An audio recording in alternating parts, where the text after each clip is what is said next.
সংবিধানের খসড়ায় এই ধর্মনিরপেক্ষতার বিষয়বস্তু অন্তর্ভুক্ত হয়েছে এবং সেখানে কি বলা হলো, ধর্মের নামে রাজনৈতিক দল করা যাবে, ধর্মের কথা বলে ভোট চাওয়া যাবে। যদি ধর্মের সুস্বরী দিয়ে কেউ ভোটে জিতে, তাহলে প্রমাণ করতে পারলে কোর্টে যিনি জিতলেন এটা বাতিল হয়ে গেল, যিনি পরাস্ত হলেন তাকে ইচ্ছা করলেন বিচারকরা তাকেই জয় বলে ঘোষণা করতে পারেন, অথবা মনে করলেন ইলেকশন কমিশনকে আবার সেই কেন্দ্রে নতুন করে ভোটের আয়োজন করবার নির্দেশ দিতে পারে। এরকম ঘটনা 52 সালের পর থেকে এই সময়ের মধ্যে অনেক হয়েছে আমাদের কোর্টের সিদ্ধান্তের ভিত্তিতে।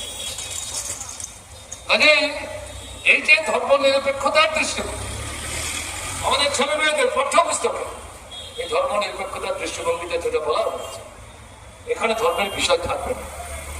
ছেলে মেয়েদের মানুষ হতে দাও, ভালো মন্দ বিচার করার ক্ষমতা অর্জন করতে